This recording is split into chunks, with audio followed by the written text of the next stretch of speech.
Well, so welcome to the call, everybody. Good afternoon, good morning, good evening, wherever you happen to be in the world. Delightful to see you again. We really get excited when we get on these sessions because we know that all of you are definitely going to make this happen and implementable. The key thing is implementation, everybody. So don't forget your homework because Professor Macduff here and Mr. Hard man, Mr. Aaron Parkinson will be down on you, breathing down your neck before you know it. So I'm wearing a polo shirt and a Hublot hat. How hard of a human being could I be? Exactly, yeah. So what I thought we'd do today, everybody, is as promised, it looked like it was a very resounding yes from the end of or during the session last Thursday, is I'm going to take you through setting up a very basic Facebook ads. We're not going to go into a tremendous amount of detail, but I'm suspect that with questions and answers and that sort of thing, we could be 45 minutes to an hour. Then I have the second half of the presentation where we're going to talk a little bit about TikTok ads. As you will see, TikTok ads are remarkably similar in how things are set up in TikTok ads. Now, there's some new updates I've got on TikTok ads. I was speaking to our media buying, TikTok media buying superstars yesterday, had a meeting with them and had a good solid review to get the latest, very latest updates to you today. So without further ado, what we're going to do is I'm going to go through a very basic demo on how you set up a Facebook ad. I'm not going to go and publish any campaigns because this is a live account. In fact, this is Aaron's business. He's generously offered his ad account to this. So you're going to see all the secrets. Well, some of the secrets, maybe a few, not too many. I'm just expecting you to create another high performing campaign that makes me money. Yeah, that's right. Yeah, 20 ROAS, right? Isn't that what we agreed on, Aaron? That's the minimum acceptable amount, 20 return on ad spend. Thank you very much. That's right, absolutely.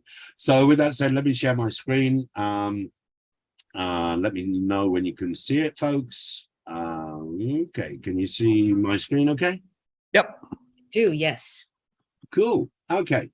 All right, so if you're new to Facebook ads, obviously there's a lot more detail in Kasim's training, but essentially all the ad platforms work in pretty much the same way. You've got what's known as a campaign level, where it allows you to create multiple ad sets, and within each ad set you can create as many ads as you wish. What you're looking at here is the campaign levels, as you can see right now, and you can see I've got my columns up here, but I will show you the columns that you will need to set up. In fact, I already have some here, but I've got a save column already in there. So let me just pull that up. Now you can see the columns that I've got set up, and these are the ones you really need to keep an eye on. These are the ones you need to set up if you don't have them, and it's very easy to do. You just go to customize columns, and then you can go and select all the different fields here just by searching for them in here, and then you can save it as a preset like I've done. So remember, the important columns are CPM, cost per thousand, impressions, CTR all, outbound clicks, cost per outbound click, outbound CTR, or sometimes what's known as the link click-through rate, landing page views. I also include obviously amount spent. I have spent $1 million on this campaign. Look at that. Look at that, folks. There's $1 million. I had no idea. Yeah, there you go. You just cracked the $1 million bracket. Wow, that's good timing. Yeah, absolutely. So you can see that this ad account's been around for quite a while. Not that long, but $1 million. It's not bad at all. Now, the other column that's very important is like website purchases. So this is one of the key events that we have. In fact, before I go further down the rabbit hole of campaign management, which we're going to cover obviously in other tutorials moving forward and other sessions. Robert Lee says that makes me pucker up real tight. It's just math, Robert. You know what? If it's making money, I'll spend 10 million. It's just math, But this particular campaign is driving to one of my softwares, and this one gets me subscribers at basically break even on the front end. So Every time I spend money, I get a subscriber for free and they pay 99 bucks a month and it's a good day. So, if I could have spent 10 million on it, I would have. Unfortunately, in this one, we've got salespeople on the back end that also help make the whole thing work. And we have to keep hiring more and more salespeople. So I totally get it. It's just big numbers, right? It's that shock. If you're going for that shock and awe strategy, it just worked on me. So. Oh, well, there you go. Yeah, this is one of 50 accounts that we work on in the agency. And yeah, I think that it's important to just stop there, though. I mean, we talk about this kind of stuff all the time. We talk about tactics and whatever, but mindset's big, right? Like the first real big campaign I took on was my e-commerce store. And I remember when we started spending like $300 a day, I was like, man, that's a lot of money. Right. But as long as it's profitable, it's just math. And I mean, in that particular one, we got up to $40,000 a day. And as long as the math holds, it's just numbers in, numbers out. And it's important to keep that in mind and not be afraid of it, because it's just math. Yeah, exactly. In fact, the very first Facebook ad I ran back in 2014, I was terrified. I spent $10. I nearly went to the toilet quite quickly. Yep. So how many ads is that? Lauren's asking, like, how many ads is that? Ooh, okay. Historically, well, I don't know if we want to skip through the presentation quite yet, Andy, but lots, 1,716 Whoa.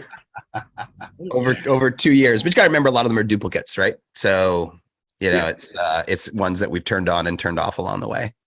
Yeah, exactly. Yeah, but we won't derail you any further, Andy, because I know you'll get to the different parts. Because this ad account's actually a good demo, because in this one we've got top of funnel explainer, we've got middle of funnel get to know me, we've got a sandbox in here, we've got direct response in here. How many video views has that explainer video had, Andy, since we started running it? Does it say historically? How many video views? Let me go to the columns and have a look at the video engagement on that particular one. We've had 135,000. Well, we've reached 500,000 people. 135,000 through plays. So there's actually been way more than that, because that's a through play, which is, but look at this, all the way through. I think it probably, 3-second video views, it's probably closer to 500,000. There you go. 648,000, my friend. Yeah. And that includes the warm and that explainer. And we'll get into that in a second, but yeah. 135,000 people have watched that video at a cost of 2 cents each. It's a pretty good way of saturating your marketplace to make them aware you exist. Exactly. Yeah, exactly. We reached 8 million people. So it's not surprising with that kind of ad spend. But yeah, what I wanted to do before I go actually into the campaigns is just show you what we talked about. I believe it was in session 3. Seems like a long time ago, but that's because we're having so much fun. The events manager. Remember, the events manager is in your ad account. You just simply go into the all tools over here, and then you go into events manager. Pops up a new window, and you can see basically all the tracking that we're talking about. So we have conversion API set up on this ad account. Okay. What that means is that we're receiving conversions of page views, initiate checkouts, and purchases through the browser, which is basically browser side tracking or client side tracking. And we've got conversions API set up, which is doing server side tracking as well. A little bit of an alert going on there. And then you can see the match quality, which we talked a little about on the actual session itself. But there's some questions around that, which I answered in the Slack channel. So this funnel is essentially, it's a demo, it's a product purchase.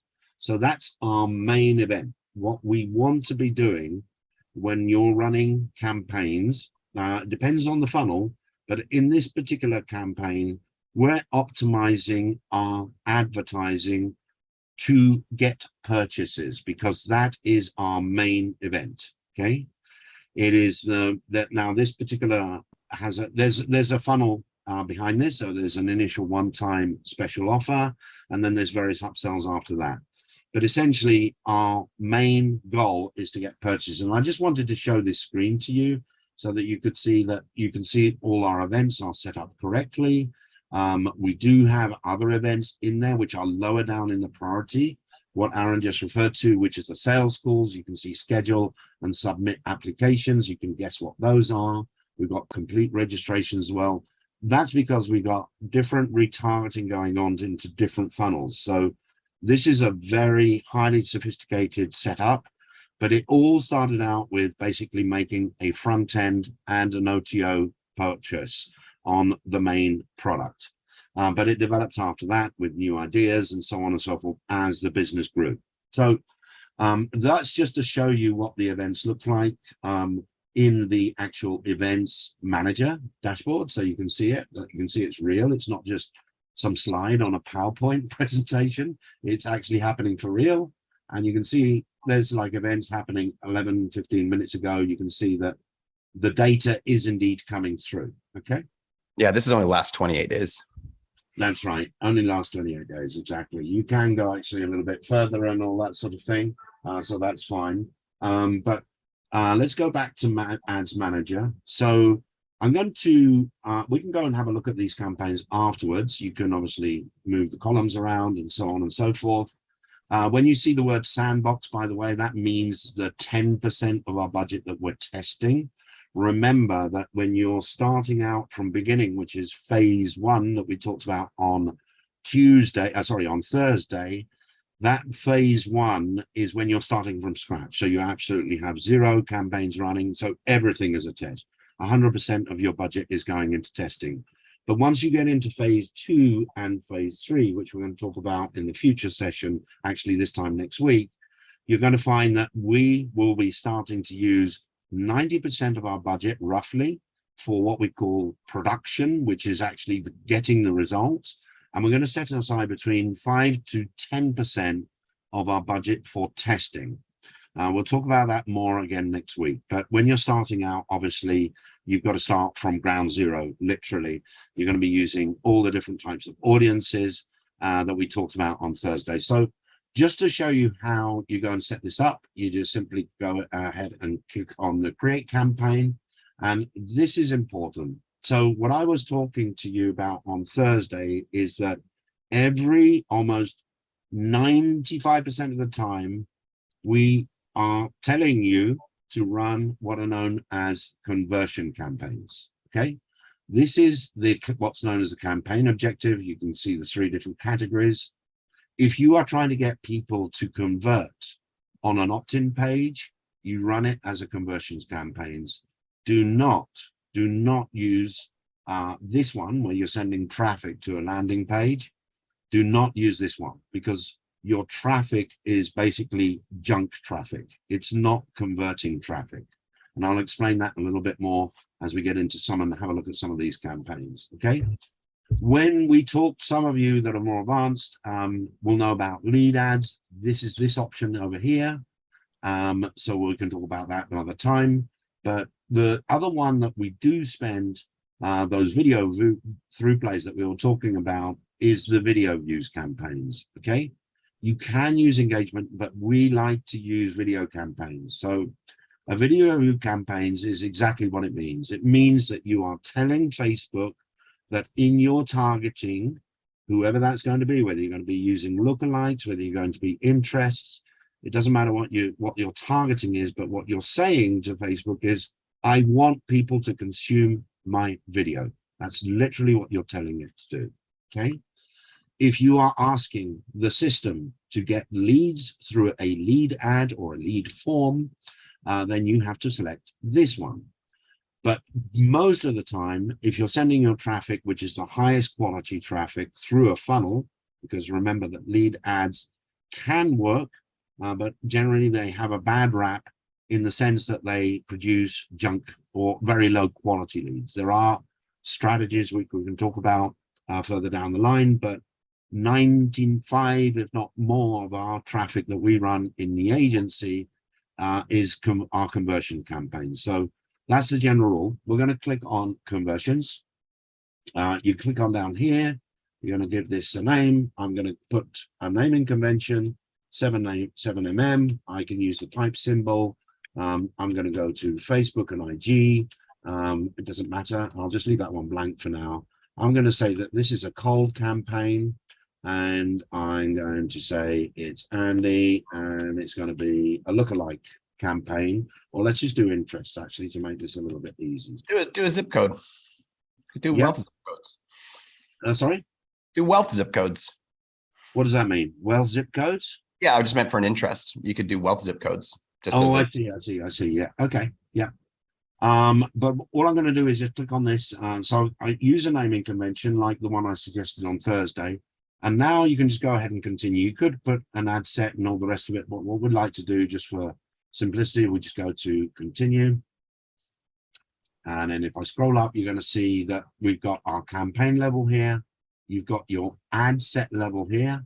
And then you've got your ad level. So by default, Facebook has created one ad set and one ad under that ad set for the time being. Make sense so far? Yep. Okay, cool. Now, all of these options, we've currently got this conversion label. We're at the campaign level set up right now.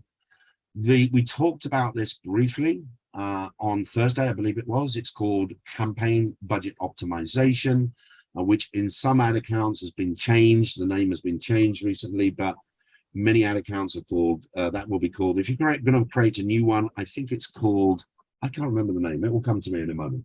But campaign budget optimization, what does that mean? What it means is that you're going to set your budget at the campaign level, and you're going to let Facebook dictate how it spends the money in your multiple ad sets. Okay, so this is what we do not recommend in phase one.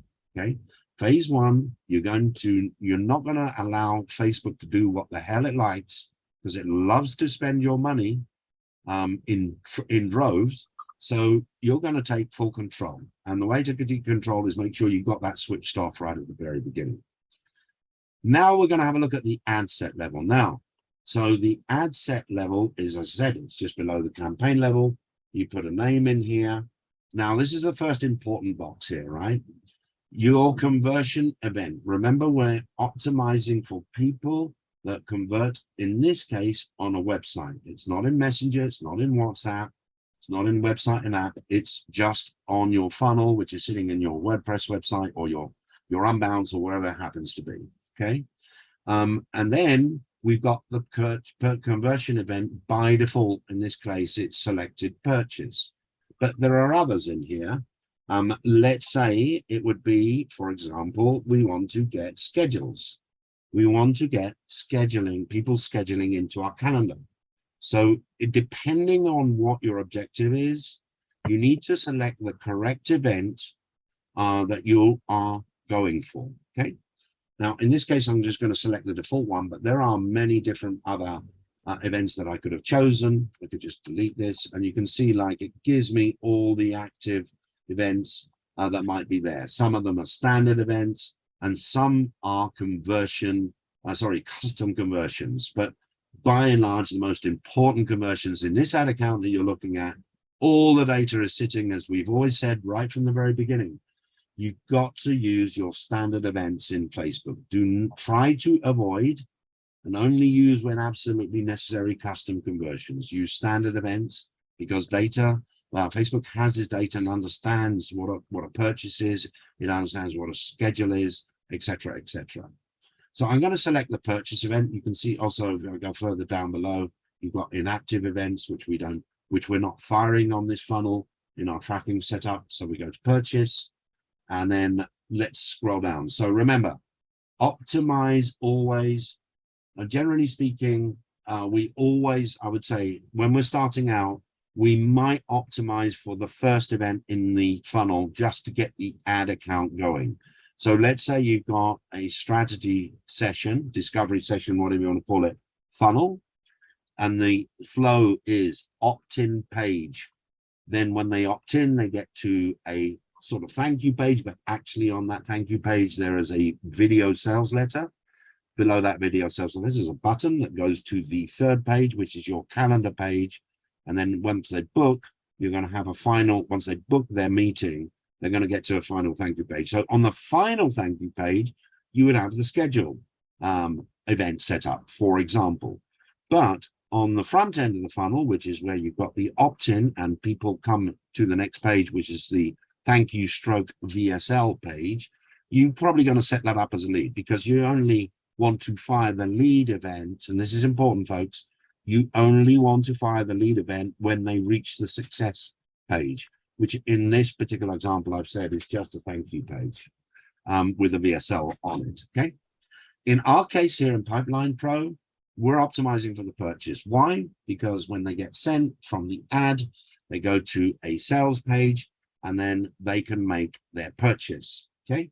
So our goal is to get people buying. And you should do the same. If you have an e-commerce, obviously you need to go for purchase. Dynamic creative, you're not going to select this one. Okay.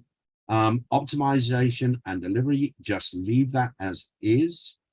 This is essentially something related to bidding. We can talk a little bit more in the advanced sections about advanced bidding strategies like bid cap and cost caps, which is a way to basically bully yourself into the auction to get the highest quality traffic.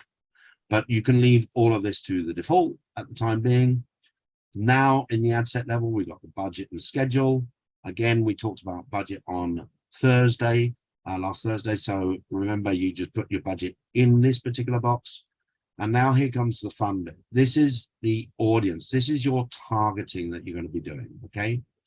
Now, when you're starting out, we always go, assuming you're marketing into the United States. If you're across Europe, then obviously you put in the country or across Europe, because you can actually, if you are doing across Europe, and let's say you're looking for French speakers in across Europe, where they speak French in not only France, they speak it in Switzerland as well, and in Belgium. So you've got 3 countries there where where there are French speakers.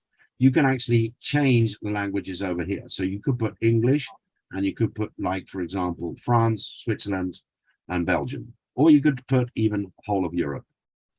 What we also do, and this is part of what Facebook called the Power 5 strategy, we always leave the genders and the age group open as is. Okay. It's because what Facebook wants is you want to give them as big an audience as possible, so that it can find the best quality purchasers. In this case, depending on the targeting that we're going to set, it's going to look for the best quality purchases, no matter what the age group. Now, with that said, if your offer is obviously something related to men's shoes, well, then obviously you're not going to put women in there, unless, of course, you find out or you have enough evidence to suggest that it's actually the women that are buying the shoes for the guys, because us guys are useless at buying shoes. We have like 3 pairs for the last 30 years. Speak for yourself. I have like 50 pairs of shoes. No, you don't. I do. I have a whole set in my closet of shoes. Yeah, it's default if you don't know, but you know, if we were going to do, you know, men's shoes, it would be men's. And then, you know, if they were, you know, more of a sophisticated audience, you know, or an aged audience, for example, then we might say men, you know, 30 to 65 plus or something along those lines. But if you don't know and you leave it open, Facebook's going to zone in fast enough anyway. So if you know for sure, choose it. If you don't know, then you can leave it open. Exactly. So here comes the fun bit, and I'm doing interest targeting here. And if you now this is a software that is being marketed and sold online. So you just have to figure out that interest targeting. And I gave you like different categories that are people that are interested. So for example, we could argue, because Pipeline Pro ultimately is an all-in-one sales and marketing package, which allows, particularly on the sales side, to track what's going on in all your sales. You don't have to have silly like Google Sheets and all that sort of thing. So we might type in something like productivity. And let me see if I can find something here. I'm literally, there's nothing there. Now, productivity, if I can spell. Yep. So we got productivity software. Obviously, that's not relevant. So we could put productivity in here, for example. The total interest size is for all across Facebook. Okay, it's not just the United States, it's across Facebook. But let's say we put in productivity for now. We can talk a little bit more about this. Now, I do want to bring your attention to something which is very important here. We don't want to show the ad to people who have already purchased. It doesn't make sense. So what we have to do here is go to one of these exclude options. We're going to go up to here, and I'm going to click on exclude on the custom audiences. Now I'm going to pause here and pop over to the audiences screen that I already have here. And you can see that I am not showing, there are some audiences what are known as custom audiences of purchases over the last 90 days. But I could easily create another audience in here. It's probably already in here. But if I go and do create audience, go to custom audience, I'm going to say website, next, okay, pipeline no pixel, and I'm going to say people that have been purchased over, I think it will only allow me to go to 180 days. Let's just check. Yeah, maximum is 180 days. We like to use a naming convention here. So basically, buyers, L100D would be the audiences. So we do create audience, and there we are. It's just been created. It may take a few minutes, etc. And it will do its magic in the background. It will actually pick up and find out how many of the people that are already bought. It knows who they are. So it will build an audience, and we can create lookalikes off this and so on and so forth. But I'm going to leave that as is for now. But what I want to go back is that we want to exclude, remember, we want to exclude our buyers. Now, I don't want to refresh everything here. So I'm just going to go and say, exclude our purchases for the last 90 days. Okay. All right. So if you think about it, it's completely logical. But what I've just programming the ads to say, look, go and find people in the United States between 18 and 65 plus, male or female, that are interested in productivity. But please do not show the ad to people that have purchased over the last 90 days. Okay. And that's it. That's all you really need in here. Apart from just one thing, the placements. When you're starting out, just go with automatic placements, please. This will essentially attempt to place your ad in as many different locations around Facebook's ecosystem. It could be marketplace, but obviously it's the Facebook news feed, or it could be the Instagram feed. Those are the most, that's where most all the traffic is hanging out. But it's not only there. There are lots of different mini sort of areas within Facebook that you can choose with the manual placements, but leave everything when you start out with automatic placements. So that one, I'm going to give this a name. Let's put a decent good housekeeping here is to make sure you use a decent naming convention here. So I'm going to say like, I'm going to say all ages, let's say male, female, and I'm going to actually start with a geo, United States, all ages, male, female, and I'm literally going to put in the name of the interest, productivity. Okay, there we go. So now I've got the naming convention at my campaign level, and so I know that this campaign could contain many different ad sets. Okay, many different ad sets, but it's all focused around interests. If you're going to do a separate campaign for lookalikes, then you would create a separate campaign. I would recommend just to keep your housekeeping and organization in order, that you separate out your campaigns by interests and lookalikes and retargeting separately. So now that we got the naming convention, just as a review very quickly, just put your naming convention. Don't forget to optimize for your main event, your #1 event in your funnel. Then put in your budget, as we discussed on Thursday.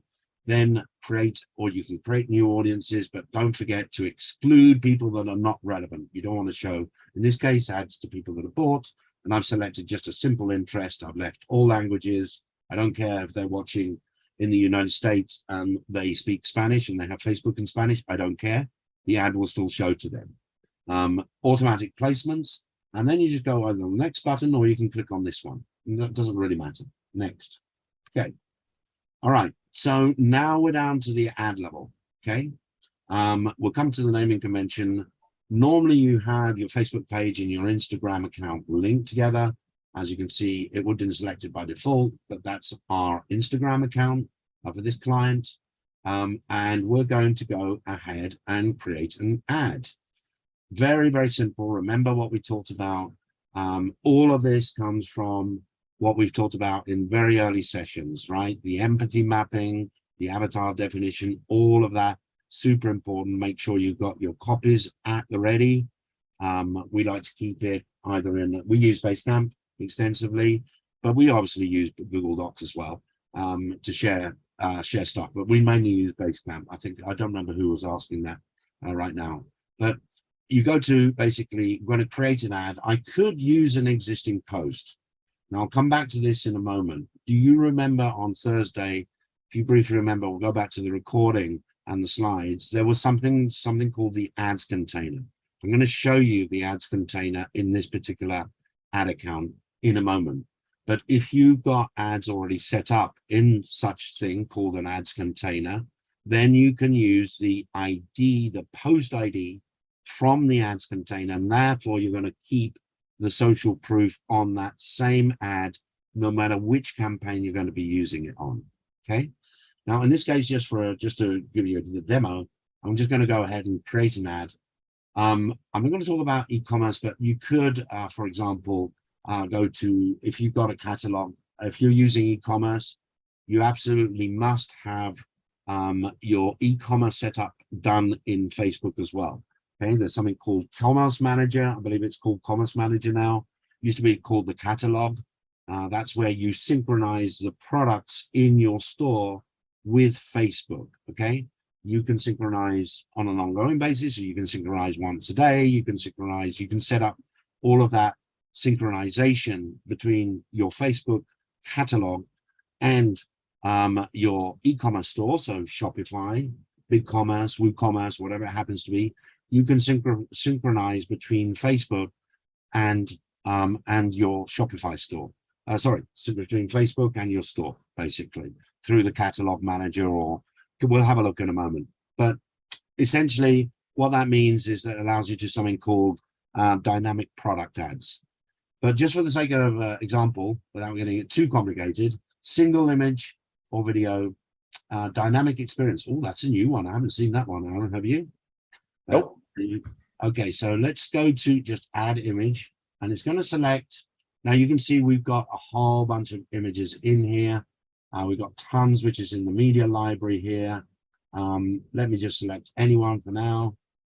Click on next, but you can upload it. It will automatically give you different media crop for the different placements. By default, you can move that across like that. This one you can get like that, so you can move them around, and then you click on done. And so what we've just done is adjusted the media to different placements within Facebook. Okay. Yeah. Or you can just upload your own. There was an upload option there as well. Yeah, absolutely. Yeah, there was an option. You can just do that. You can just go to add media, add image, and then you just click on that upload button. Okay. Okay, and I'll just select that one again, just to make it easy. Next, move that one across, move that one down. This is your 20 ROAS coming here. Stand by, Aaron. Perfect. All right. Now, headline. Remember, headline, you just put in your single one of your headline 1, headline 2, all the things that we talked about on Thursday. And this is basically let's just say, stop wasting time with spreadsheets, for example. Okay, okay, and you can see that it's coming up in the preview here. Hopefully, if it will get there. It was for a second. It's just being difficult. It's being silly.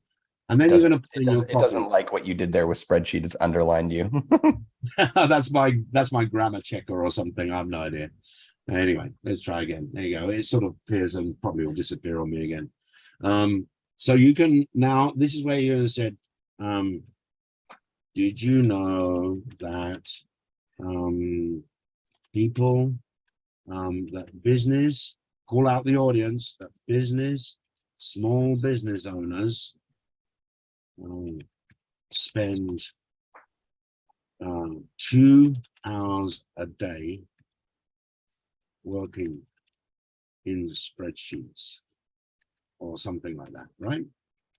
And I could go on and all the rest of it. You just go ahead and put in all your copy. Don't forget to add in some nice flavory emojis of the day, call to action, arrows, that sort of thing. If you don't know a good resource for that, go to emojipedia.org. I've got them all there. You can just copy and paste them in. So once you've got your headline in, the description, we leave that optional. That shows up only on desktop placements. And since only about 1% of the Earth's population in Facebook use the desktop, it's not necessary. We just leave it as optional. So you can leave that.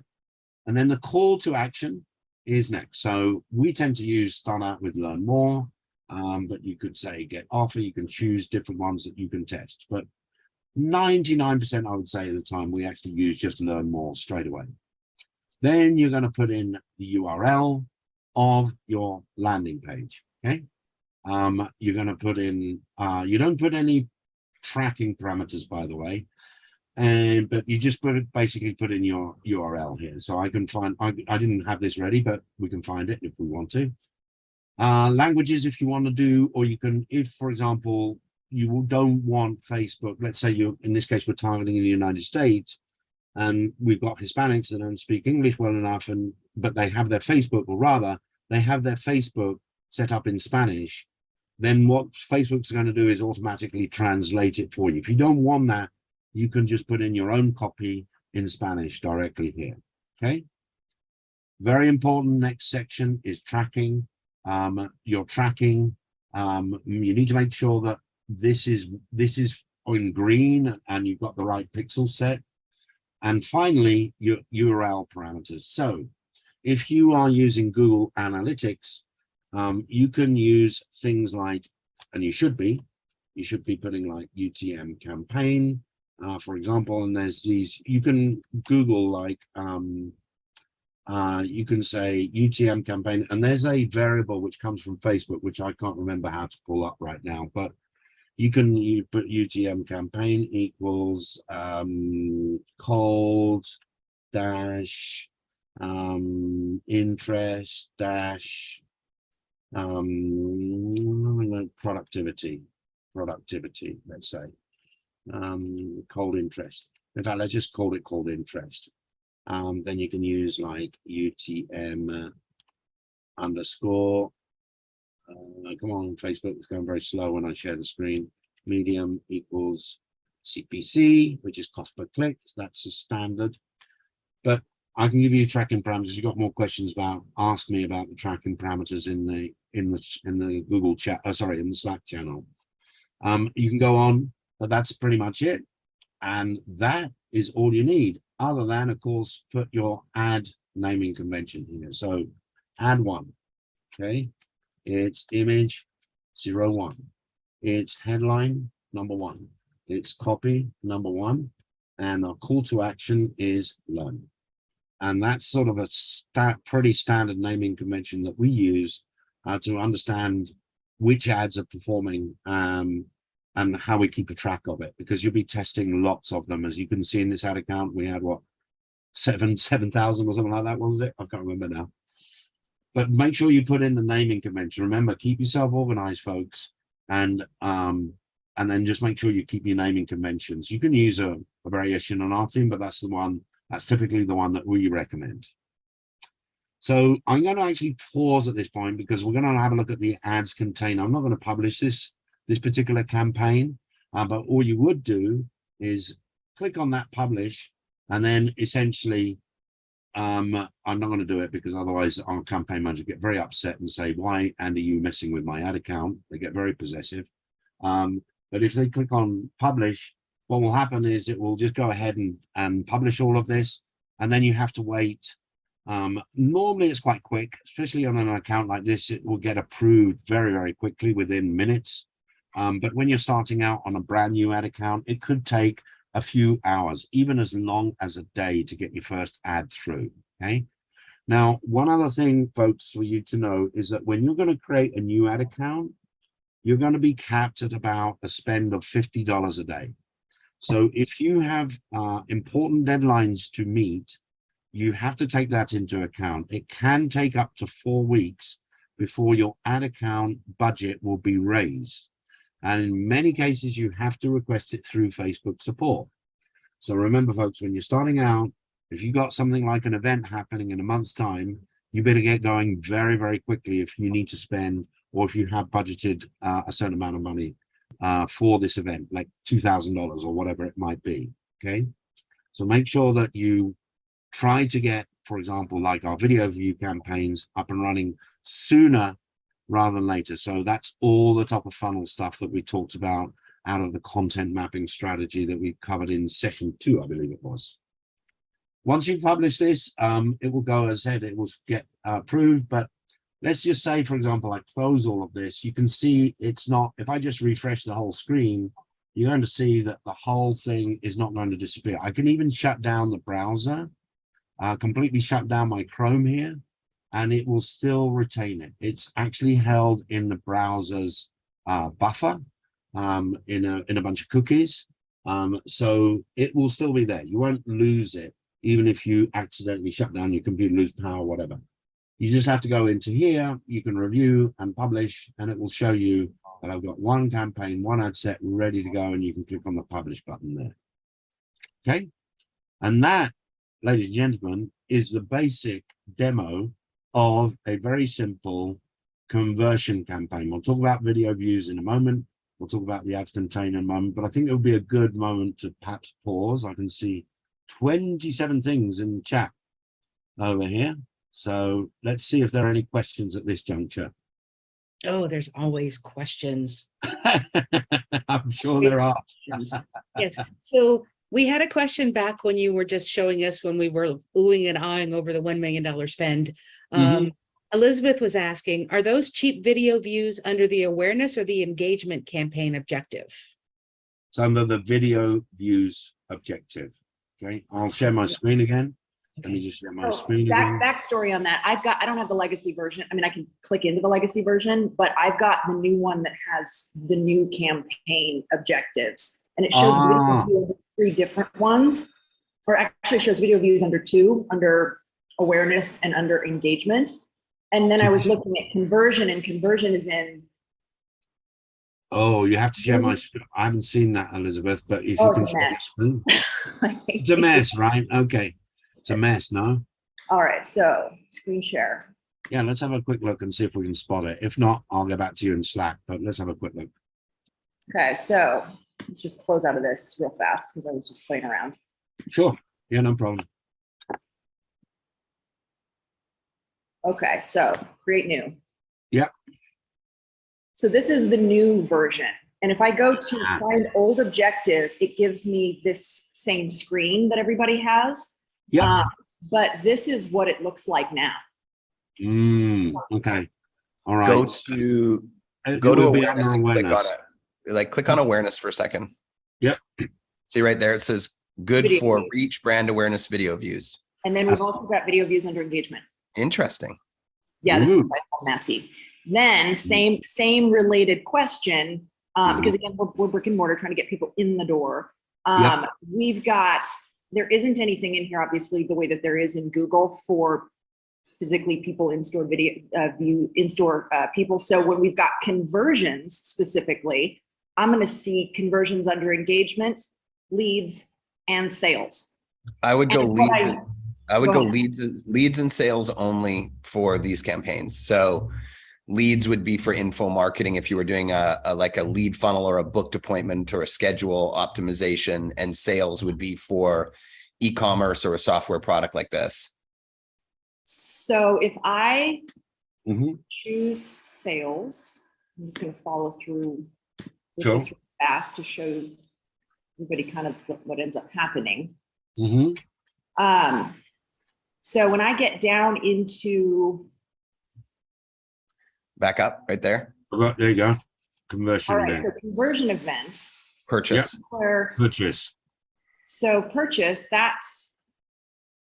Or again, Elizabeth, what's your funnel? I mean, you're trying to get people to, I know that you want people to show up on the store, but are they making an appointment to see a specialist, or what's going on? At this point, that's what we're still trying to figure out within the parameters of Facebook. If the best way to track everything is to get people to the website, and then we'll let just the website have the visit the in-store conversion button or whatnot. I don't know if we can do it clearly in here.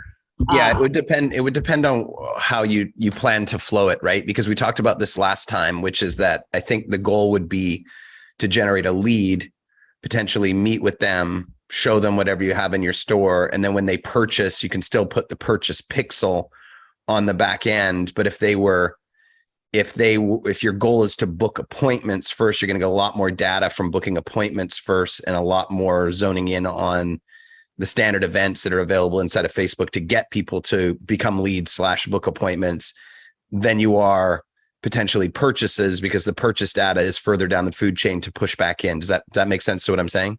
Yeah, we're trying to figure out if it's a salmon trying to swim up against stream to try to get people in the city to book appointments. Yeah. And if you find that it is, and it's not going to work, then you wouldn't have a lead based conversion campaign. You would switch to a purchase based conversion campaign. And in that particular case, what you would be hoping for them to do is go straight onto your site and buy, off of the site. Does that make sense? We do, because we're not allowed to sell online. Oh, Okay. I see. I've got an idea then, if I may interject. Yeah. There's this other thing in here, Andy, where it shows things like find location. Right. That is specifically leads an engagement objective. Yeah. Never tested it.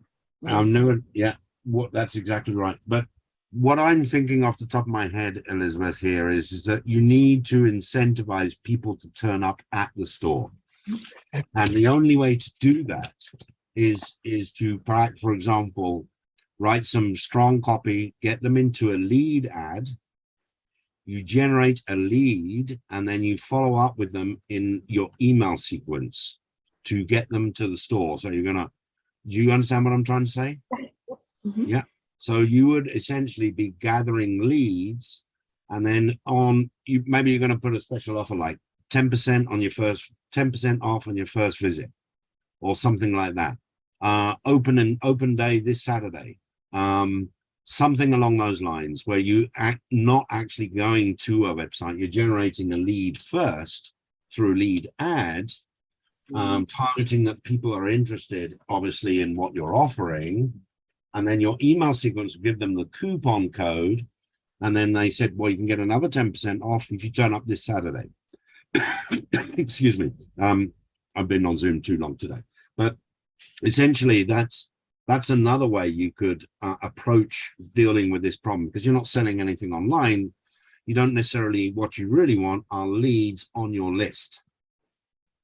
Yeah. So you use a lead ad, you build your email list up, etc., and then you might have them segmented. So you would need something like, and I'm going down a bit of a rabbit hole here, but you might have ads going to one city, and then you're going to tag them through something like Zapier, so that when a lead comes in through a specific land lead page, they're tagged with Chicago, or they're tagged with Miami, etc., so that you can, when you're emailing your list, you can do promotions which are tagged. When you're running sort of email sequence, you can send email promos out to the folks in New York. You can send out a promo to the folks in Miami, whatever store decision you're going to make. But the point is, you basically offering some sort of discount on the front end, where you're incentivizing them to get on your list. It's a very common tactic in e-commerce as well. Does that help a little bit? Yes. Yeah. Cool. Okay. Nice one. All right. What else? What's the next question we got here? The next one is from Nicholas. Okay. All right, he says, for the interests, when we are just starting testing, do you just leave it out or do you want to put in as much as you can from your market research, empathy mapping, consumer avatar research, etc.? So generally speaking, we group interests into these categories buckets. So like influencers, it's on one of the slides. I can't remember which slide number it is, but so like influencers, YouTube channels, that sort of thing, we try to put that in one ad set. Then if you're going to have other interests like field of study, you're going to put that in a separate ad set. If you're going to have other sort of like interest layered with small business owners, then you can do that. So if you just set up your ad sets based on those buckets that we talked about on the previous presentation, that's how I would do it with cold interest. Does that answer the question? I hope so. Yep. Nicholas said that. Yes. Good. Okay. Good stuff. Okay, so we have a question from Malcolm who says, buyer audience. If you're uploading all conversions through CAPI, including those that converted through other traffic sources that have perhaps not interacted with the Facebook pixel, does the audience definition try to exclude them? Or does the exclusion audience only include those that have interacted with the Facebook pixel? Or does the exclusion audience include only those that had converted and touched the Facebook pixel? So He says in okay. short. So maybe that's all. In short, all converters in Facebook touch, or all converters through Facebook. Well, so in order for them to become an offline conversion, they must have gone through your funnel in the first place. Otherwise, maybe they come through your funnel, they buy something, or maybe they come through your funnel. And so in short, they're going to, when you're doing the lookalikes, it should match all of them, but I'll check actually in a moment whether you can do separate lookalikes off your offline. But I would just include it. If that's the case, then I would just include both. So people that you've got online purchases, which are firing the purchase pixel, and then your offline conversions, you would do another lookalike audience off of those, again at 1%. And then you do 1% and you put those two interests together because ultimately they're all buyers. Does that make sense? I'm not sure if I'm answering it. Let me go to the chat. That would be actually helpful. And then I can see if that is answering the question. It's from Malcolm a little bit further up. Okay. Around the 2:30 mark. So 2:30 Eastern time. So whatever time that Whatever is. time zone that is. I don't 2:30. Okay. Like now- 18:30 your time, 19:30 your time. Yeah. 8:30 p.m. my time. Yeah, I can see it. Yeah. Ensure all converters and FB touch, or all converters through FB. Yes. I mean, let me just check the question about that. It's not. If you're uploading all conversions through CAPI, which is Conversions API, including those that converted through other traffic sources that are perhaps not interactive with the Facebook pixel, does the audience definition try to exclude them, or does the exclusion audience only include? Oof, I'm gonna have to check on that one, Malcolm, to be absolutely honest. But if you have separate offline conversions and you have online conversions through Facebook, and you've got offline conversions, let's say, that have come through Google or organic traffic, you're going to upload obviously the offline conversions. And what Facebook will attempt to do, if appropriate, is match them with any Facebook interaction. If it finds them, it will be able to understand whether the buyer was touched by Facebook, so to speak, within a 28-day window. Irrespective of that, if you create lookalikes off your offline conversions and lookalikes off your online conversions, you put them together in one ad set, and then essentially you're telling Facebook, go to any buyer, whether they came from Google, Facebook, or if you really wanted to test it out, you could actually put them in separate ad sets. So hopefully that answers the question, Malcolm, but if that's not clear, please let me know in the Slack channel. Okay. Alrighty. So I have so Mahai has asked a question about whether or not she's overthinking this. So they say, before starting testing a campaign, what criteria does the creative have to meet for selection / approval? And then she says, based on what you've taught her, that consistency with the empathy mapping, Yep. since empathy mapping is very detailed, how do you choose what goes into the creative and the copy? Correlation. Okay, so again, when you're starting out and depending on your budget, you're going to have to make your best, because ultimately you're going to be testing all of the different combinations of copy, headline, and ad creative, meaning image or video.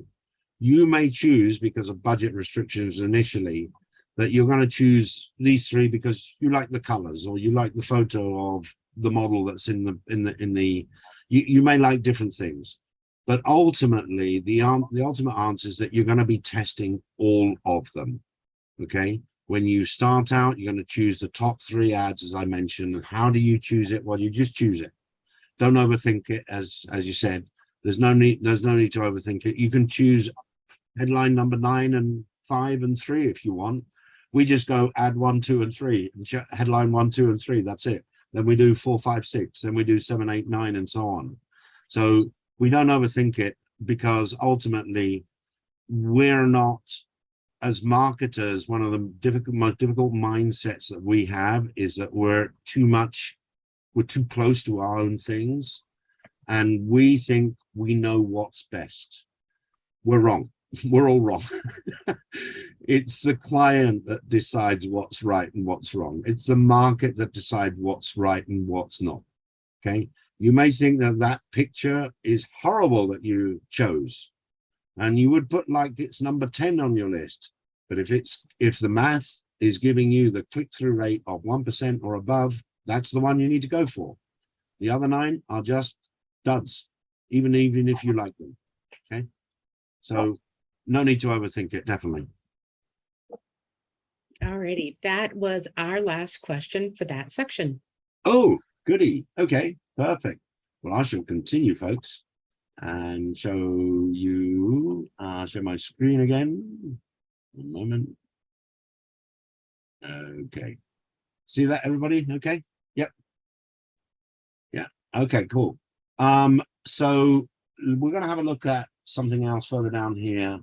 The infamous, it was towards my last slide from Thursday, but there's something called the ads container here. So remember, in general, you just have one ad set in there, a low budget of $5. It shouldn't really be switched on. You can see the actual ad sets are off, so all the ad sets are off. But in the ads container, you generally speaking just create one audience. Can be a lookalike, it can be a cold interest, doesn't even matter really what it is. You just go into then create one ad set. Now, in this case, you're going to see several, because this account now has had well over 2 years of data in there with different ads in different sort of categories for different funnels. So you're going to see actually multiple ad sets when you go in here.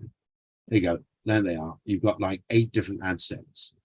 But if I just go into one of them, let's just assume you're just going to have one, and you will just have one to start with when you're starting out. What you're going to do is create your ad set. Again, $5 budget. Doesn't matter. You put optimize for conversions. Yes, do it as a conversion campaign. That's the only thing. And set it up as your primary conversion. Then you're going to create all the ads in here. Now you can see we've got 48 ads in there, and just take a look at how they're numbered. Okay, so it's ad number 111, post ID. So where does this come from? Well, if I click on this and I click on preview, okay, so I'm just previewing this ad, and then if I go over to this, I will go to if I go to share, and if I go to Facebook post with comments, we go over here, we're going to see this number over here. Okay, this, folks, is the post ID. You can see it's 4567 and it ends in 8505. This ad has got not many. There's even one angry person. Oh my goodness, angry. And you got 1 like so far. So this one obviously hasn't been through a lot of testing. It's probably not even running anymore. But if you go into here, look at the naming convention, you can see that we put the post ID in here. Okay, We've literally put it in the ad name. There it is, 8505. And we put it in here. Now, what you can do is if I go back to my campaign and I go into here, the one I haven't published, okay, and if I go into here, instead of using a creative and headline and all the things that I just can put, I can just go into use existing post, okay, and it should give me an ID somewhere. Where has it gone to? There it is. It's this tiny little, because Facebook's user interface is so helpful, it likes to hide it just down here. Enter post ID, go into here, take this number, literally copy and paste, submit, and it should pull in that ad. There you go. There it is. That's the ad, and it's kept the social proof, in this case not particularly strong, but it's giving this one, we're just using this same ad which is sitting in the other campaign that we saw, and you're just using the same post over and over again. You're using the same ad essentially. Okay, does that make sense, everybody? Yeah, looks, I'm getting a nod from someone. I'm getting a nod from at least you. You're so good, Cecilia. Exactly. So that is just a sort of very simple demonstration of using the post. Will retain the social proof. Again, where do we create these ads? We create them in a dummy campaign. We don't let it run. Okay, so all of these are off, and you just simply go in and choose you create your ad. Once you've created it, so you do have to publish it. Once you've published it, you go in to here, click on preview, and then you can pull up that post ID. Just look at the recording for the rest, and you should be good to go. You can use this post ID in all your ads moving forward. So ad 1, 2, 3, etc., etc. Okay, cool. Next thing, let's have a look, because then we can go into any other questions or things, but let's have a look at some of the campaigns here and some of the naming conventions, right? And I'm literally just gonna choose one by fly, but let's have a look at, for example, you can see a lot of them. Let's look at this video views campaigns. Now, we talked about video views. Remember, these are the videos that you're producing as a result of your content mapping strategy. And this is where you're optimizing for video views. And you can see that we've got different types of targeting going on in here, okay? We've got a lookalike stack. We'll have a look at that in a moment. Open, I'm going to talk about in a minute, and then an interest stack as well. So literally, if we look at the targeting in here, let's have a look. And we've got one ad in there. It's a traffic explainer video. It's a very specific video format that we use in the agency, which is, I think I've talked about it, but I will talk about it on the YouTube slides as well. We use it in YouTube and we use it on Facebook, okay? So if we look at the targeting first, remember targeting and budget is set at the ad level, okay? So you can go down, we can have a look. You can see that we're literally creating value-based, what are known as value-based lookalike audiences of these countries of purchasers, and add to carts, exclude, that should be, add to carts, people that added the product to the cart, but they, but excluding the purchasers. So it's a very specific lookalike audience. You've got lookalike purchasers, and we've literally just stacked it all together there.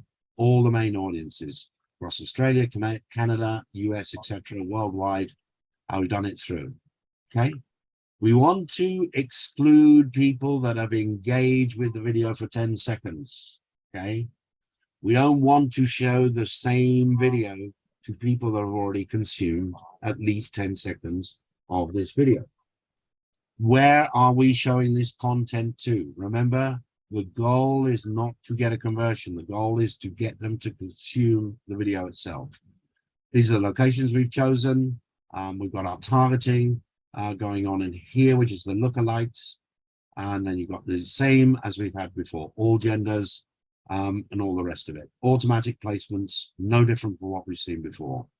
And you've got your video in here, which may or may not have a call to action. In this case, it does. You can see it's got learn more. So we've got basically our primary text, stop paying monthly, blah, blah, blah, headline going on here, learn more, and it's going straight to the website URL. And we've got events, and we've got some tracking in there. There you can see the tracking has been inserted, okay? And I can send that to you actually in the chat if you're interested in that. Let me just put that in there, and I'll put this into the presentation deck at some point as well, okay? It's just pulling in, these UTM parameters are specific for Google Analytics, by the way, but they might be used by other tracking software like Segmetrics, like Hyros. These type of advanced tracking systems tend to have their own instructions that you need to follow to the letter. Otherwise, those systems will not track correctly. So Segmetrics has, for example, a very specific ad ID that you need to add in. This is in here, as you can see right away. This is a Segmetrics parameter, whereas the UTMs that you're seeing, sorry, I'm highlighting in the wrong place. This one here is a Segmetrics parameter, and the rest are Google Analytics parameters. Okay, so all the data is coming into Google Analytics and in Segmetrics in this case. So that's very straightforward. That's literally a cold video views campaign, not conversions. Remember, this is the only case where you're going to do video views. Okay. If we actually go and edit it back here, you will see there's the campaign objective video views. Okay. All right. So that's basically the video views campaign. You're going to get all these recommendations, but please ignore them as much as you can, because it's just one way. It's just a way of Facebook trying to say, do what we want so we can collect as much data from you whilst you're paying us at the same time. Okay. That's what it means at the end of the day. You can see, have a look at this one, for example. This is something a little bit more advanced, which we'll talk about in scaling and the advanced training towards the end of the boot camp. But this is where we've got scaling going on. We're actually duplicating campaigns out to get more results and more quicker, basically. So we've got some duplicates going on here. And let me see what else we got. We got some retargeting going on in here. So let's have a look at the warm traffic going on here. So we've got purchases going on here. Let's have a look at just one of them. I'm just picking some at random here. So again, remember, even if it's retargeting, it's still optimized for a purchase. Okay. All right. So we're targeting people that add to the cart in the last 180 days. Anyone that's hit a page view with excluding pages, excluding any purchases. And we've got videos from one of the authors, actually Aaron's business partner, and any page engagements. So you can see that this is, we're going worldwide, we're excluding Europe, probably because we know that Europe doesn't convert very well for this offer, but we're going basically worldwide. Okay, so that in a nutshell is a retargeting campaign. There's no audiences in here. There's no detailed targeting. You can see it's completely empty. Okay, there's no targeting. We're just targeting people that hit add to cart, saw a page view over the last 90 days, excluding people that purchased, and anyone that engaged in these videos from 2020 and have engaged in the page in last. So it's literally retargeting that you can see there. If we go back to one other sort of interesting targeting that you should test, and I'll leave it at that because we need to move on to either more questions or we'll move straight into TikTok. If we look at the video views campaigns as well, have a look at this one. Open. Open means literally open. No targeting. It's literally go wide and fast. Or in this case, it's not that open. This is a naming convention problem, but you can see we've got interest. But what you can do, and I'll do this back in my campaign here, go into here, and I'm going to edit my one. test this out as well as part of your testing protocols. Just get rid of all your targeting, just leave it countrywide, age, genders, and then you're going to call this literally open, okay? Open targeting, okay? You're going to literally say, look at this audience size, 232 to 273 million people. Excuse me. People will convert on open targeting. You're literally giving the biggest possible audience to Facebook and saying, look, go and find me people that are likely to convert. I don't care what age they are. Don't care if they're male or female. I've got $20 a day, and literally just go and target everybody, whoever you want. I don't care, excluding my purchaser. I don't want people that have already purchased going to my landing page, right? So that is the only sort of restrictive, but it's completely open. There's no targeting at all. Test it out. You'll be surprised that Facebook is so good at finding people. It knows almost what you're trying to sell because it's reading your landing page. Okay, so Facebook, part of the Facebook compliance is not the ad, it's not only the ad itself, it's the landing page as well. Okay, so you got to make sure you put a privacy policy, make sure you follow the Facebook ad guidelines, policies, check them once a month because they do get changed.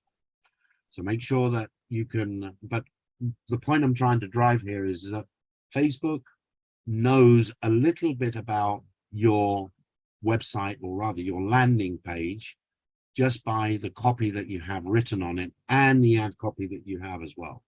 It can figure that stuff out. Facebook is so clever, it can figure it out. So you can do open targeting in some of the campaigns, not all.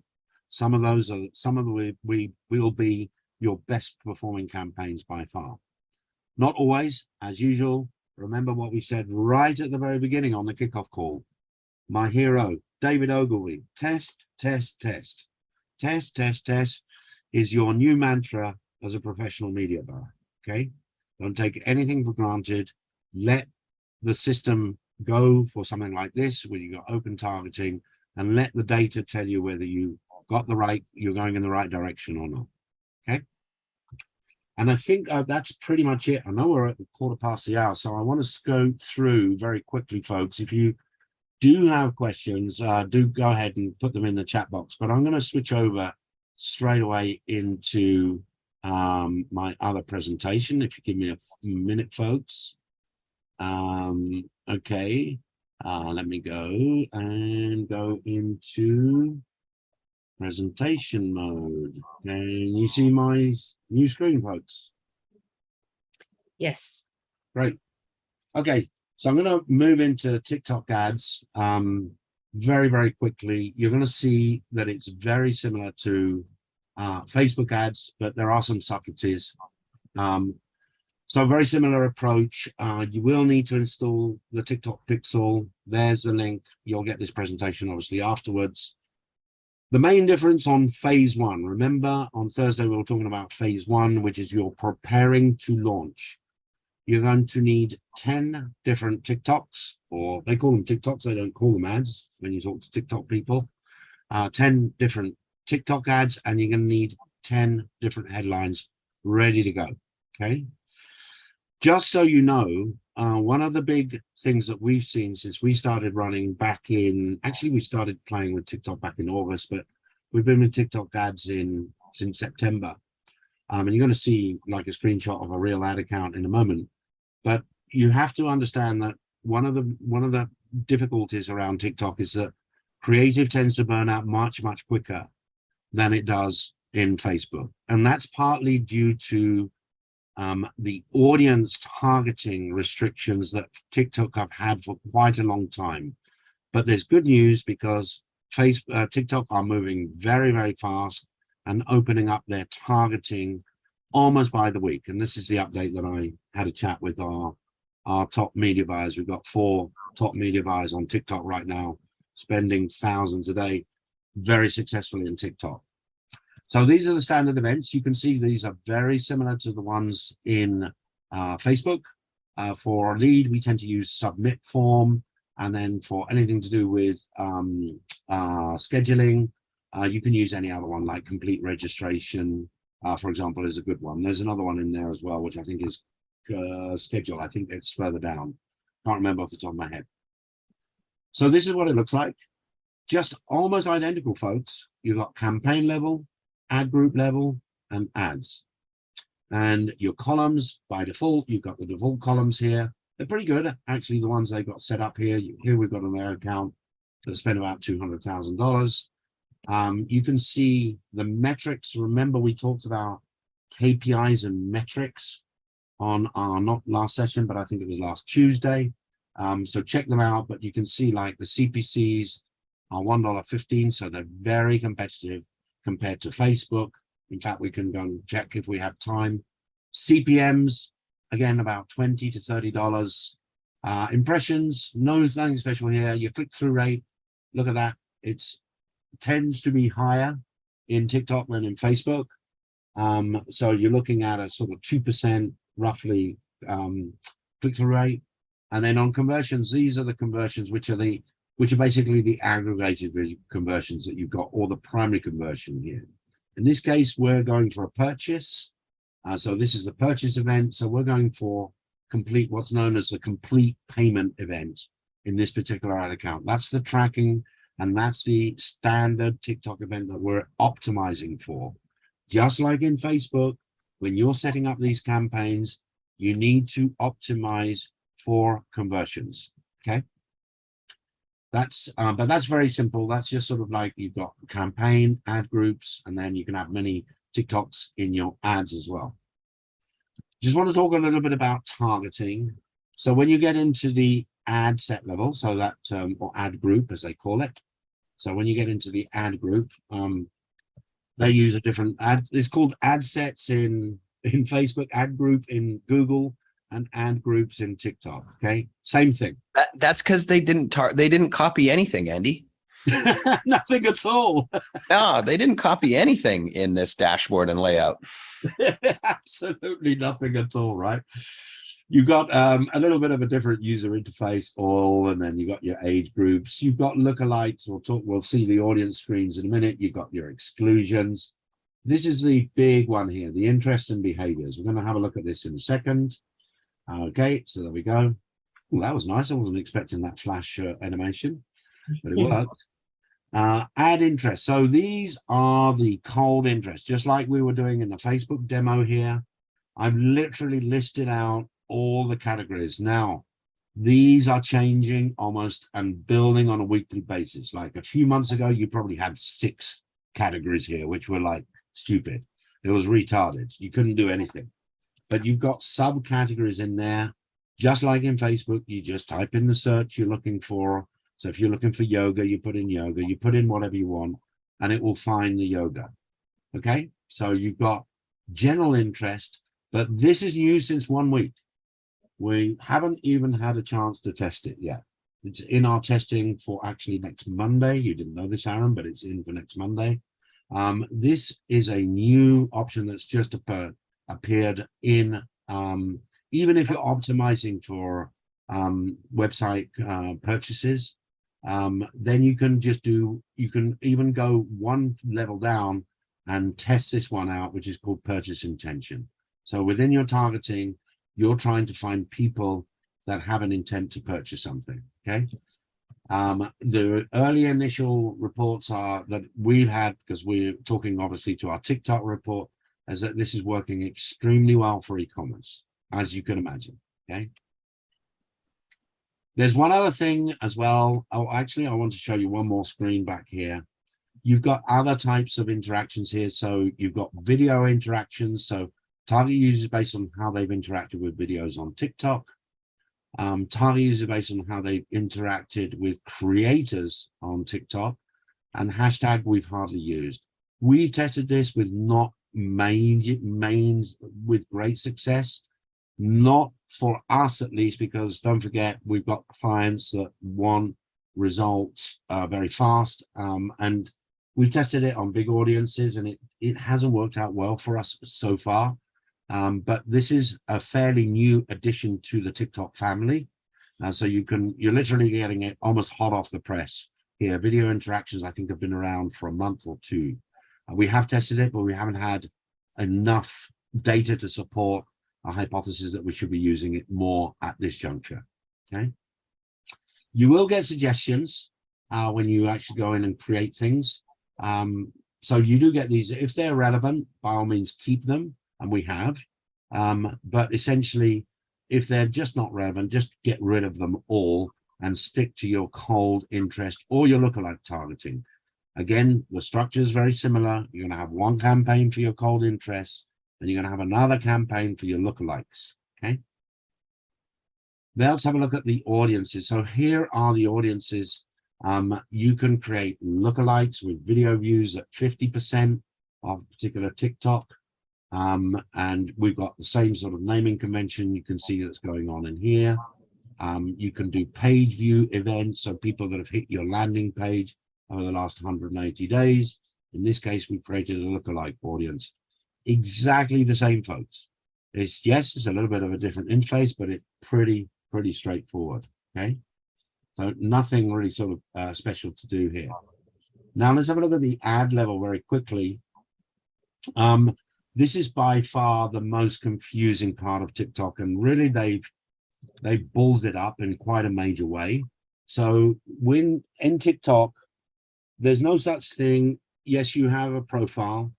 So when you create TikTok, when you get a TikTok account, you can create a profile. Now, if you have, let's say, a profile and you want to upload videos, you obviously publish them, but you can also publish them as ads.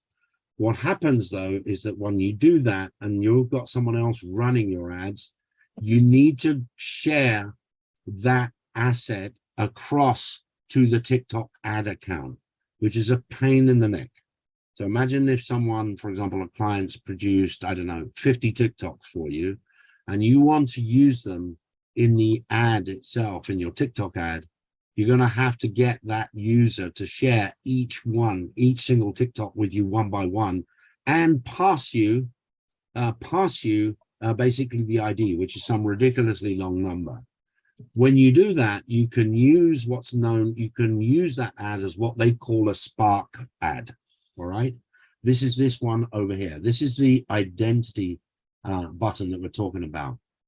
But if it's way too complicated for us, so what we've done is that we've created what's known as a custom identity. And a custom identity is like, it's like a ghost or a phantom Facebook page, if you want. It's just a page that doesn't really exist, but the ad will actually show. It will actually show with the logo and the brand name that you've chosen. And if you don't have one, you can create a custom identity. They call it a custom identity. You can create as many as you want, but you can create. So if you've got separate businesses and you're running out all your ads out of different ad accounts, then you can create different identities. For example, Elizabeth, you might have store 1 New York City. You might have store 2 New York City. You might have store 3 or store 1 Miami. There might be different identities, right? So you would, if you're running TikTok ads across different stores, you would have to create a custom identity for each of your stores, if that makes sense. Okay. Nothing special about the ad details itself. You've got text. Do keep that to 40 characters. It says 100, but TikTok are still a little bit behind schedule here. Just keep it real and keep it to 40 characters. If it chops off after 40 characters, nothing special here. You've got your URL, and then just leave your call to action you got like Facebook, learn more, buy now. You've got all that usual stuff. And then on your standard dynamic, I'm not too sure what that is. Dynamic, I'll have to check. But essentially, that's all you need to do. You keep it simple, stupid. The KISS principle here is all you need. Exactly the same approach as you are with Facebook. And that is TikTok ads in a nutshell. Very, very straightforward. It's almost identical. If you start with Facebook, it's going to be a breeze for you when you get to TikTok, other than, of course, creating a TikTok itself, which is part of the creative process in the first place. So with that said, any questions? Anybody? I actually finished 4 minutes ahead of schedule. I'm so proud of myself today. Because I didn't talk. No, that's always the other way around, Aaron. Yes. I have a question from Elizabeth, which I think was before we started the TikTok stuff. I think, but let me read it. Can you Okay. talk about how the naming conventions change when ads and ad sets are duplicated? And in a duplicate ad set, do you leave killed duplicated ads or delete them in the duplicated ad set? Didn't catch all of that. So on a naming convention, if I duplicate something else, I will just literally type duplicate in front of the original naming convention of what I had. Yep. With regards to the next question, I'd have to hear it again. And in the duplicate ad set, do you leave killed duplicate ads? No, or I delete them. I Okay. duplicate it and then I just delete whatever I wasn't planning to use that didn't work before, because I don't want some idiot going in and turning them on. Yeah, that goes back to your kind of last week's more advanced thing that you were going Yeah, through. It's correct. Like kill launch, and how that whole thing Yeah. works. Yeah, I'll Yep. duplicate it because it's easier for me than starting from scratch. But then I will because I will have turned off the other ones inside of it. So when I duplicate it out, I'll just go to the turned off ones and delete them. But it does bring up an important thing that we haven't really talked about, which is in Facebook and Instagram specifically, they're now scoring your account quality heavier and heavier and heavier. So one of the things that I want to tell you guys is, if you have an ad disapproved and you think that it shouldn't have been disapproved, always appeal it. So a lot of people will just delete it. Always appeal it, because you get scored negatively for ads that are disapproved, but the score reverses on it if it gets appealed and approved. So that's something that I think is just worth noting here. Now, if you appeal it and it doesn't get approved, then delete it. Don't leave it sitting in there as a disapproved ad, just lingering in your campaigns. So it's just something that we haven't really talked about much. And you should really go through, their advertising terms and conditions and know your industry inside and out. But you will run into ads that are disapproved the first time out, because maybe, I'll give you an example. We have somebody who is a coach in the realtor space. So words inside of the ads are getting flagged and they're trying to push them into a special ad category for housing. He's like, I'm not selling houses. I'm not renting houses. I'm teaching realtors. Right. So the first thing you do is appeal it and let them know why they're wrong. And then 9 times out of 10, it's going to get reapproved because it was just a bot that was catching a word. But the second stage of that is that if you constantly are having an ad disapproved that you're having to appeal to get reapproved, it's a very start and stop situation. So you really want to look at the words that you think the bot might be flagging you on. For example, we don't say the word real estate in any of our real estate coaching clients. We say RE, not because we're trying to skirt the system, but because our rep said, can you stop putting real estate in your ads and having to get them turned over every 5 seconds? So we just put RE, right? If you're in the weight loss space, you don't say lose body fat quickly that you're ashamed of, right? You use words like optimize your health, increase muscle tone, boost metabolism, right? You think about the things that are getting it disapproved and you figure out solutions for it. But again, if it gets disapproved, always appeal it, because ideally you'd rather have an approved ad appealed than just deleting it out. But if it's not getting approved, then you've got to look at what in the languaging you're using is getting it disapproved consistently and modify the languaging. It's just a sidebar conversation for people. Yeah. Lauren says, I use your flower instead of your vagina in ads. Okay. First off, that's just funny, right? So I'm going to respond to that ad way better then I mean, I'm sure I'm not being targeted with vagina ads, but you know, if I was, right, I would use the words like your flower. That's hilarious, right? Okay, I can't ever unhear that. Okay. Nope. No, no, no, no, Okay. no Oh, shame here in advertising. No shame or Oh. embarrassment at all.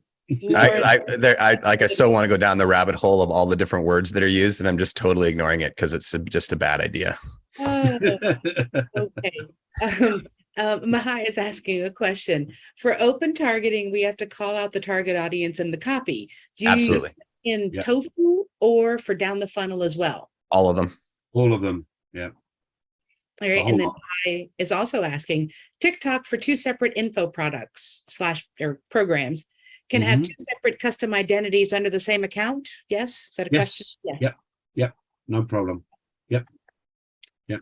Unless All right. TikTok changes something next week, the answer is yes. Good. Well, you know, if things change on the daily. That's right.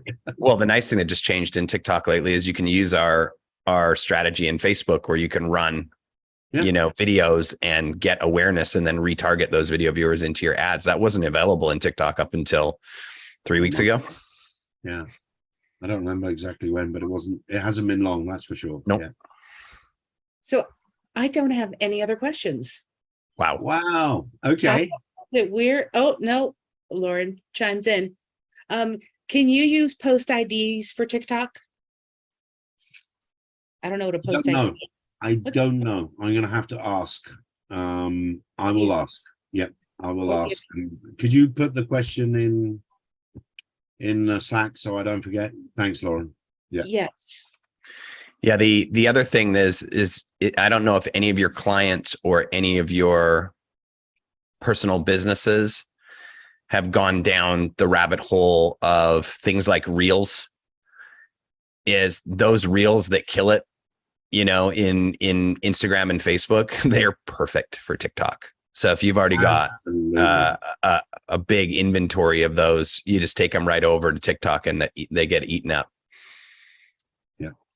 Okay, so we have so Mahai is also asking any words to avoid in education ads. So what are you getting pushed into? What kind of special ad category are you getting pushed into? I'm not sure if he is actually yet. I think Mihai, you're running. It was something to do with mums and son or something like that. It's like sons or daughters or teenager not doing well at school. And so he's going to be running that type of business. So are there Where, other ads getting disapproved right now? And if so, what is being said inside of them? Mihai, you can unmute yourself if you want, Mihai. You want to unmute yourself? If not, that's fine. You said yes. So you're running ads. No, we're just overthinking. Okay. So I'm just going to guess on what he's saying. When we're talking about Facebook and Instagram specifically, it's very important to note when you're selling something that gives the person the opportunity to improve themselves, you cannot insinuate that they have a problem. The people who run Facebook are very touchy and, you know, they're everybody gets a participation ribbon kind of people. So you can't insinuate that someone has a problem. And the way that we word our ads are that the expert had a problem. See how I had a problem and see the impact it was causing on me, and then how I overcame it and the amazing results that I got. To learn more about how I overcame my problem, click here. So we're not saying you have a problem. We're saying I had a problem. And if you want to learn how I overcame it, knock yourself out, right? Or learn how my 1,000 clients had a problem and how my 1,000 clients overcame it and how much happier they are now that they overcame it, and learn how their lives changed, right? So if you speak from a first person perspective or a results perspective of who you've worked with versus a you have a problem perspective, right? And it's also when I see a lot of people do it with financial claims, like take my free real estate course and learn how you can generate 1 million in sales in the next 90 days. That's not getting approved, right? But learn the 3-step strategy that I used to close my first 10 single family units and how I generated 7 figures as a 23-year-old. Click the link below to learn more.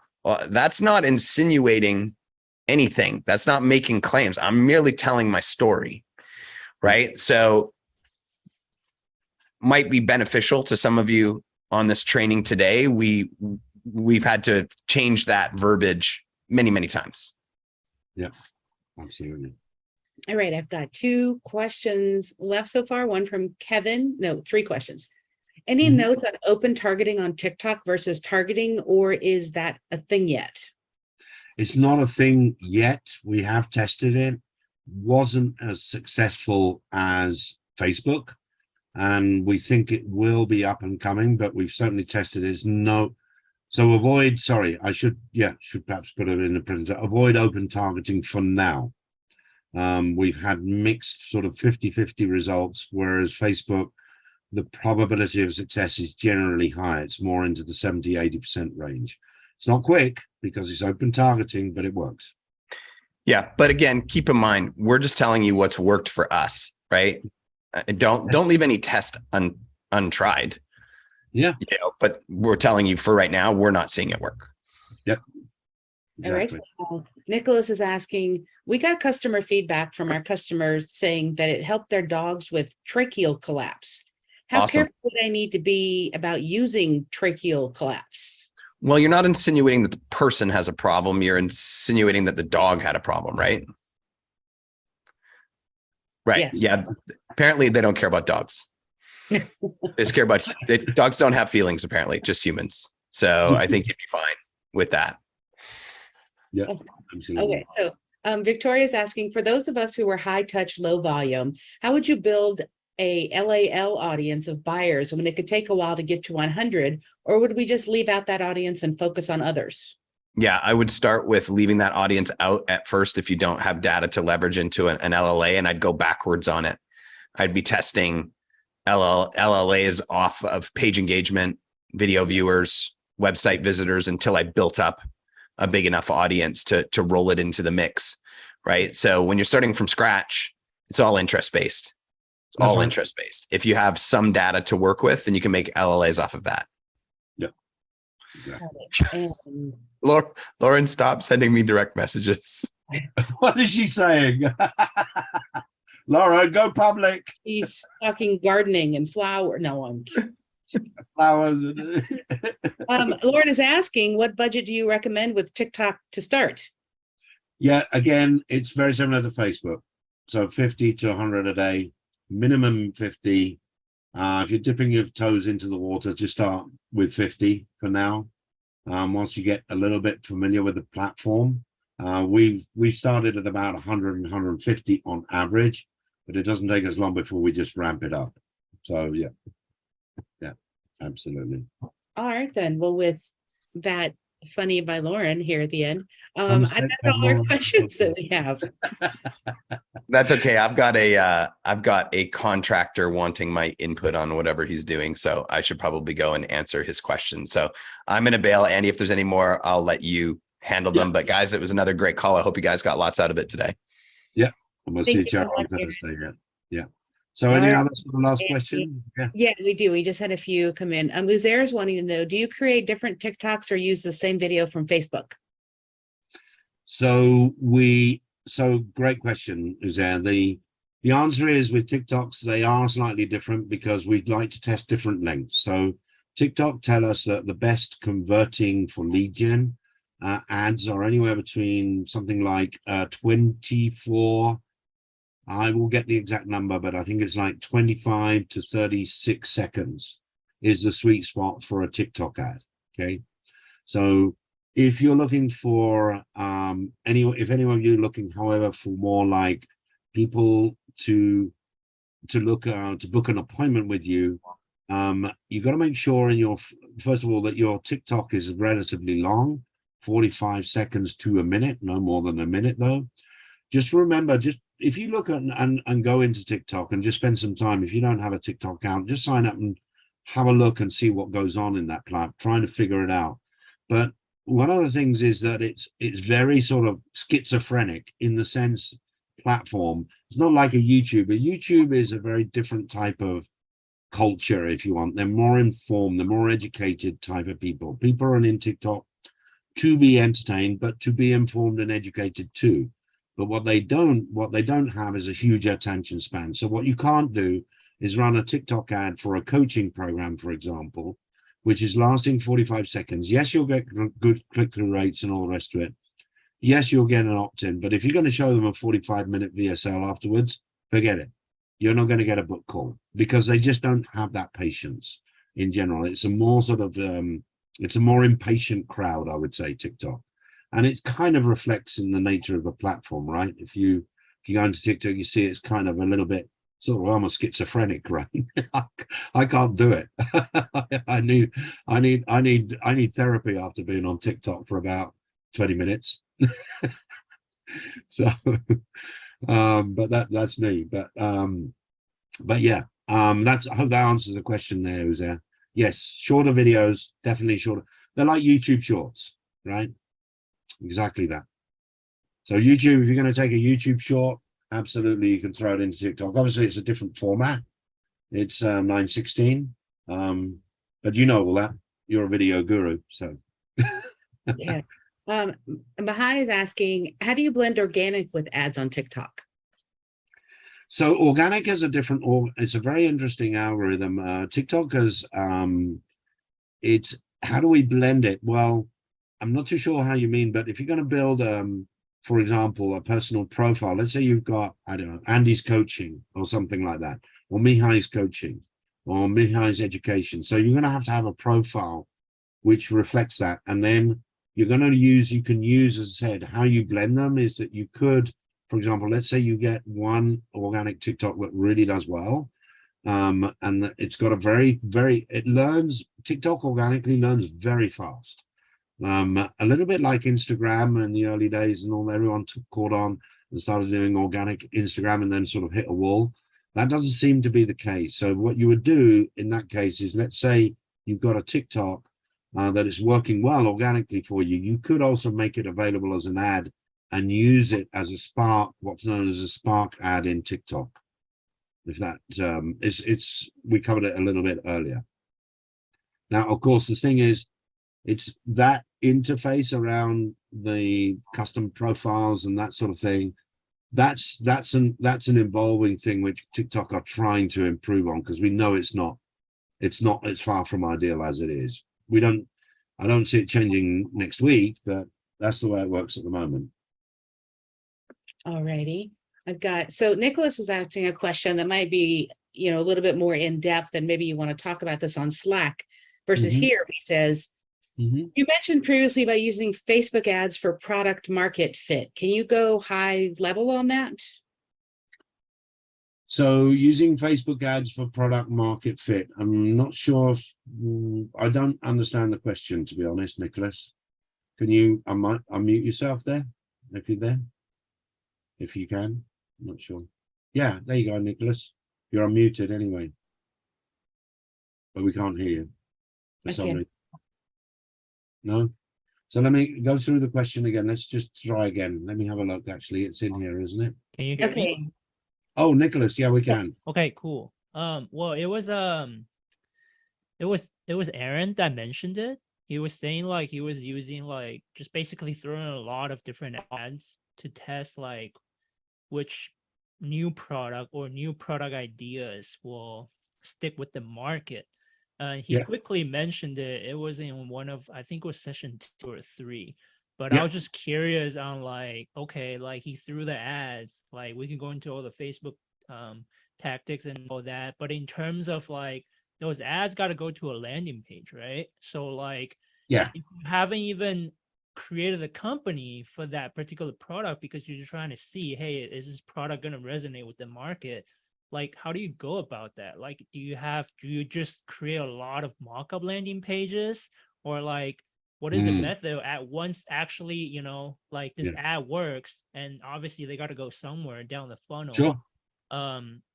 I was just wondering, like, what's the process for that? Because obviously that product doesn't even exist yet, right? He's just testing to see if it resonates with the market. So I think what Aaron in that particular case, when he was doing that early days of testing, what he was doing is testing drop shipping products, right? So he had the image of products uploaded into his Shopify store. I don't know the detail behind it, but essentially he was trying to figure out whether one design of a handbag would sell or not. How many people would add to the cart? How many people would click on the image? You understand what I mean? So it was Yeah. more on a drop. It wasn't like he had beautiful like studio shots of 100 different ladies' handbags. He would just throw something up, just see if people would click and say, and then compare. And then just say, well, out of 30 products that he would test, maybe only 1 or 2 would actually get good click-through rates. Amazing. It's on the store. It's on the Shopify store. They would add to cart, and all sort of KPIs to get, 10% to add to cart, and then follow through with. Do you understand what I mean, Nicholas? So this is like all his, like, maybe in his individual Shopify store. Therefore, he Yeah. owns the domain. He's able to track all the conversion trackings. Yeah. Because I thought he was, just sending them to like Alibaba page or something. Because Oh, so no, you no, no, still- no, no. So you still have to do all basically the prep work. Oh, yeah. Like product yeah. SKU up onto basically a testing domain, just loaded with a bunch of drop shipping products. So that way you could basically measure. Yeah. Because you own the domain, so you can install the pixel and all that to get to see which one is getting all the traction. Yeah, that's right. I mean, it's a product testing, right? Yeah. It's product testing because it's notoriously difficult. I mean, it's like in e-com, it's like 20%, 80% of your sales will come from 20 of your products, 20% of your products. It's always the 80-20 rule everywhere we go. And it's not that different, probably even more skewed on e-commerce. So one dog collar would sell more than the others. Again, it comes back to Nicholas to say, let the market decide what they want to buy without you. Do you understand what I'm saying? It's the same. And that's why the testing was so important for Aaron. But we can definitely elaborate it on one of the other Q&A sessions if you want to go into a little more depth. Okay. Yeah, I was just wondering because it seems like you still have to basically build a temporary website just to hold all the product information, right? Yeah, I think, I mean, in Aaron's case, he chose a niche, Mhm. which in this case, his wife was very passionate about. So she was somehow the screening and the product selector. I see. Because Aaron, I've never seen Aaron with a handbag, let me put it that way. Right. So so he's going to his fashion advisor, which is his wife, and saying, hey honey, which of these bags do you like on Alibaba? Oh, let's just chuck it on Shopify, throw up a product description, let's put 40 up there, let's put 50 up there. Is it work? Yeah, it's a lot of work. It's two days of solid work, knocking it out 12 hours a day, right? Right. And then you're testing, and then it said, oh crap, only 2 actually got decent checkout rates. Now let's throw the other 28 away and let's go and find another 28 handbags. Okay. Yeah. So it's rapid, it's intense.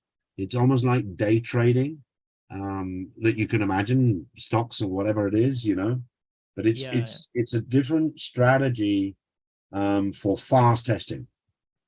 Right. Yeah, I was just thinking about that. Like, how will we apply that to ourselves? Because, obviously you don't want to, it's a big investment to buy all the inventory without even knowing. Oh, good Lord. Yeah, absolutely. Yeah. But Okay. Nicholas, bring e-commerce. Aaron has a lot more experience with e-commerce than I do. I've certainly run dozens and dozens of campaigns and done a lot of CRO on Shopify stores.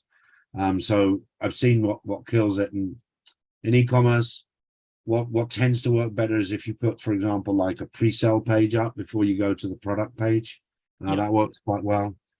So you're doing like the pre-selling on a separate page, which is not in the Shopify store, if that makes sense. Yeah. Yeah, It's like a landing page, but you're giving a Yeah. value first before you introduce them to the actual product. that's right. Yeah, exactly. Yeah. Another one we've tested as well, which works quite well, is a quiz funnel on the front end of an e-commerce product, Right. which Yeah, is I kind can of see that. interesting. I mean, it's engagement. Yeah. Okay. you- Yeah. Yeah. Thank you. You're welcome. I've got time for one more because I'm late for another meeting, unfortunately. Oh, you're on mute. Sorry, Cecilia. You know, it happens to everybody. I'm gonna do one more and then I'll put any other questions in the Slack channel Yeah. like I did last time. So Yep. Mahai is asking, the structure of a TikTok ad, is it the same as the one of a YouTube ad? You mean the structure like in length, or how do you mean? I'm not too sure what that means. Structure of a TikTok. So a TikTok ads are short or very straight. It's like a very short YouTube ad, which may be 30 seconds to 1 minute long. You don't want them longer than that. He's saying like the hook plus education plus call to action, Oh, I see. the format. Yes, yes, more or less. Yes, yes, yes. But you just have to be a little bit more concise to try and squeeze in the short amount of time you have, because TikTok's attention span is even more, as I said, schizophrenic shorter. So yes, you can absolutely use that same format where you've got different hooks at the beginning and then you slot on and edit on the education and call to action piece. So yeah, Great. we're going to talk about that on Thursday. Actually, it's a very common. We talked about it before in a previous session, but I'm going to repeat just for the sake of making sure that people understand what that means in YouTube. Okay. All right. Mahai says, thank you. So I'll take any other questions that Yep. we didn't have time for now, and I'll put them in the Slack. And you're so good at answering these questions. So I know that people will get the answers that they want. We Yep. have just a few, but I'll put them in there. So Marvelous. I know we all probably have to run off to something right now. So we'll be back on Thursday, Yep. same bat time, same bat channel. And the recording of this is going to be available later on today. And thanks so much for You're everyone welcome. being here today. Yeah, awesome to see you. And keep asking the great questions in the Slack channel. It's important. I will get to it as soon as I can. But do go ahead and ask. That's what we're here to. We're here to help all of you actually implement. We want to see you implementing as soon as you possibly can. Okay. All right. Yes, for sure. Fantastic. All right. Thanks, everybody. Have a Bye, good guys. one. Bye-bye. See you Thursday. Bye-bye. Yeah.